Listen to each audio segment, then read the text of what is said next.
Hello everyone and welcome to my YouTube channel. My name is Eliza at Eliza Journals, and today is part 2 of my research journal. So today we're going to actually be journaling in my research journal and just showing you all how I find my facts or information for my research journal. And I'm just going to show you a little bit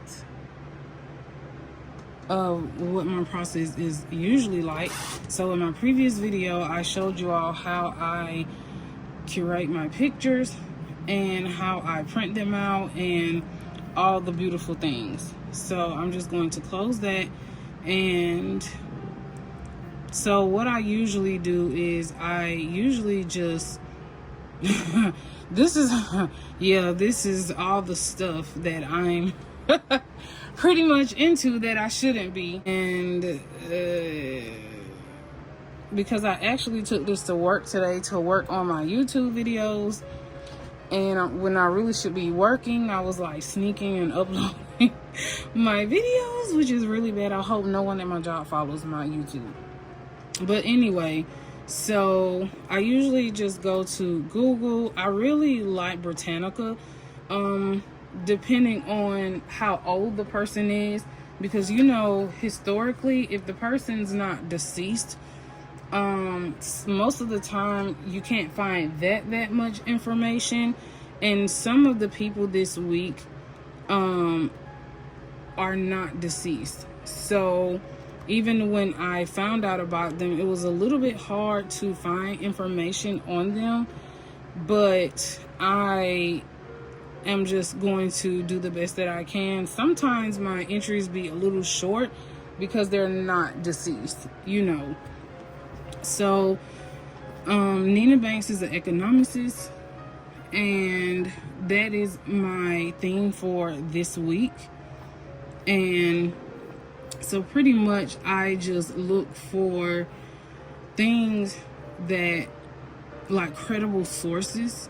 So pretty much incredible sources to me are like universities, Britannica,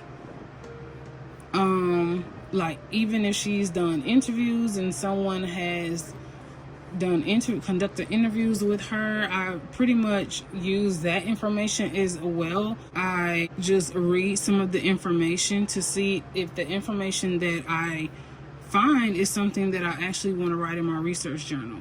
And keep in mind, the research journal, the column is not that big. Although it might look big, it looks big only because I write really small. So if I was writing normal size, I would only be able to write maybe like a paragraph and a half of this.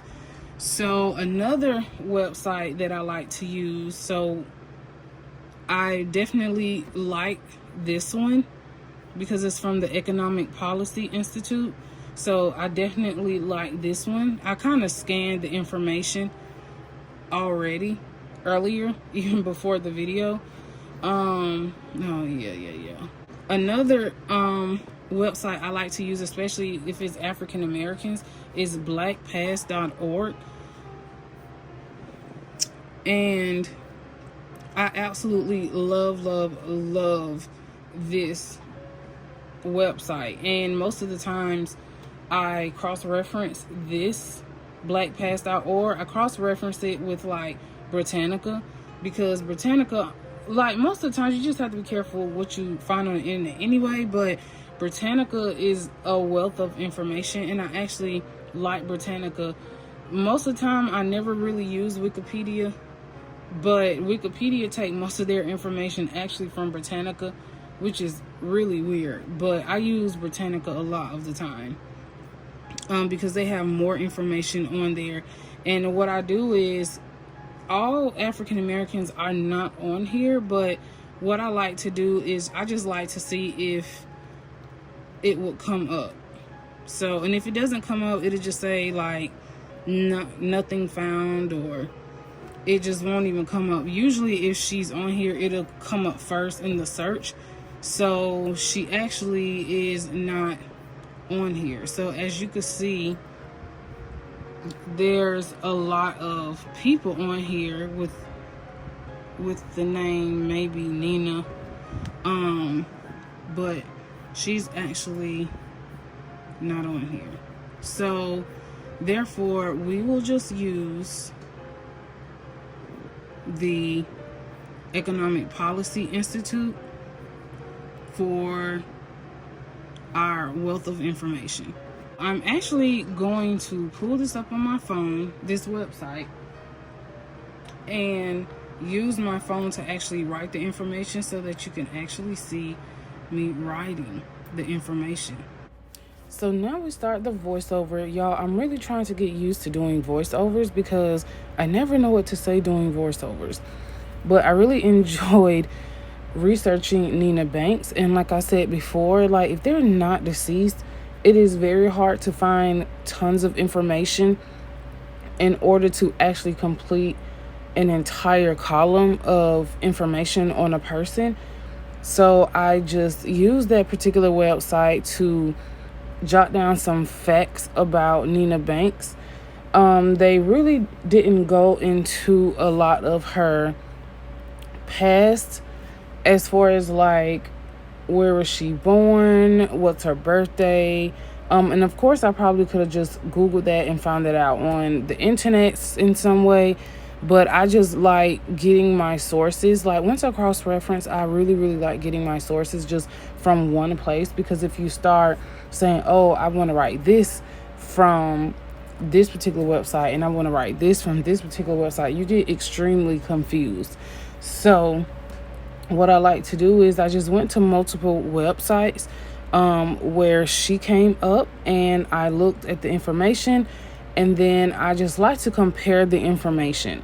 And I am a person, I strictly stick to facts. And so I like to make sure that whatever website that I use, it's heavily detailed. So some of the websites had a lot of information, but it wasn't as detailed as this particular website, as I stated before. So I really loved the information that I got. Nina Banks is actually an associate professor of economics, and she is an affiliated faculty member in the Department of Women and Gender Studies and in African Studies. And I really like that. And I didn't even know that about her. Of course, I didn't know that about her. I didn't even know who she was until today. But I absolutely love when I find out extra things about a person, because what I usually do is off camera, I usually jot down like some facts that I've learned about the person. Basically, I'm going to like research it a little bit more. So I don't just stop at journaling specifically about the person like right in the moment. Sometimes if I want to learn more about a program that they're into, any organizations, I'll write it down to go back and research the type of organization or program that they're into, which is how you build your knowledge, right?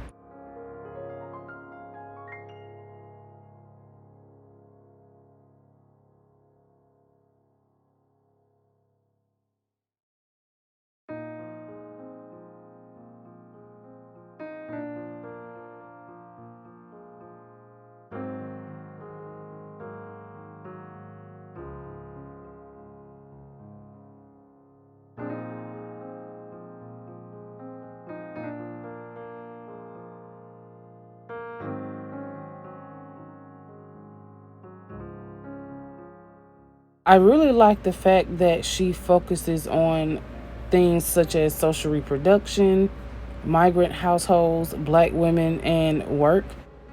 And I like that she teaches courses on U.S. women's economic history, gender migration, and poverty in the U.S. And she's also an individual director of the Bucknell and Ghana Study Abroad program.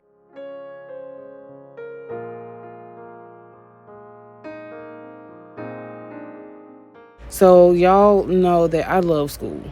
I literally wanted to just go to college forever because I really like learning.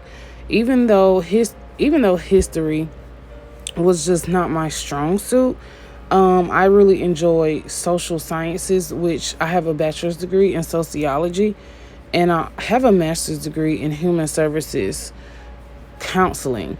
But I thought that I would go to school forever because I just love learning. And those are certain topics that are actually amazing, because those are classes that I actually took in college when I was in undergrad.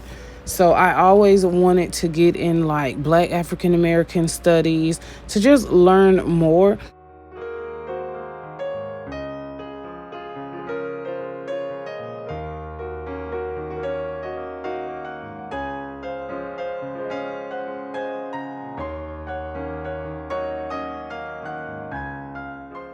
So, a little bit more about her. She is a faculty member of the Diversity Initiative in Economics program. She also serves on the board of directors at the National Economic Association and the editorial boards of Feminist Economics and the Review of Black Political Economy. She organized the first joint annual Freedom and Justice Conference Center of the NEA and the American Society for Hispanic Economists. She received her doctorate in economics from the University of Massachusetts Amherst.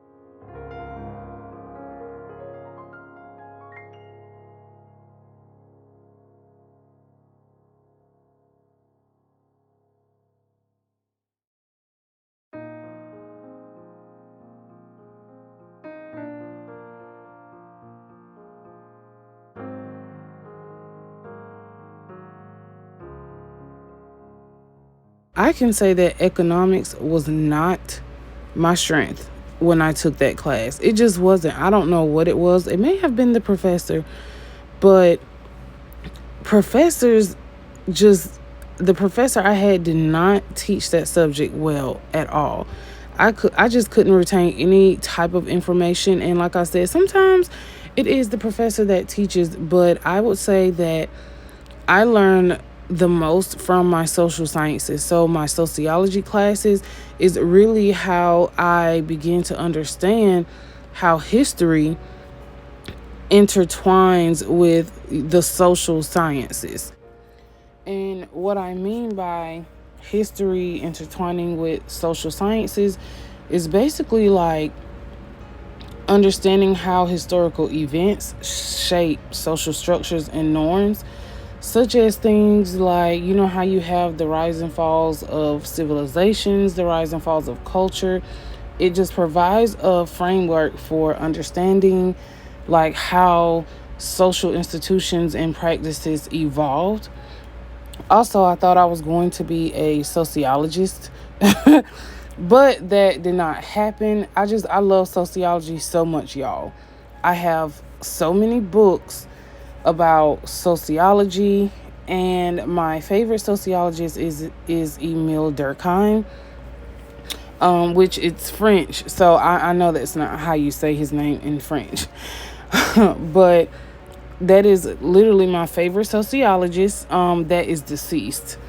But I love how sociologists often they study like historical periods to identify patterns of like social behaviors and learn how like past economics crisis and things influence like modern class structures and social inequalities. So I absolutely love how they just study like just patterns of behavior and patterns of society and patterns of class structure, patterns of social inequality. Also, history, it does offer sociologists a context for like sociological theories. So things like the evolution of ideas about like race, class, gender, and over time, as they study these historical contexts, you can actually see or observe how concepts have been socially constructed within society.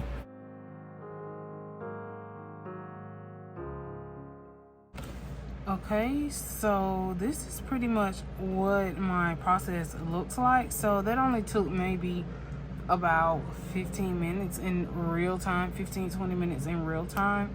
And this is just something I do most of the time. I actually do this at work. I'm usually there in the mornings by myself, like 2 hours before anyone gets to work. So this is pretty much how I like to spend my mornings. I like to journal for the day. I like to do my research journal, and I usually start with this first because this takes the least amount of time anyway. So I usually just start off with this. Sometimes I end up going on to the next day because I'm just so engrossed in like wanting to like learn about the people that I'm learning about for the week. But anyway, most of the times I just do one. Sometimes I do 2 people. It just depends on like my mood and how much time I have. But I appreciate you for watching. Just let me know how you like the video. Let me know if you want to see more of my process. If you stay to the end of the video, give me a thumbs up or a green heart. And I really appreciate you for watching. Until next time, bye.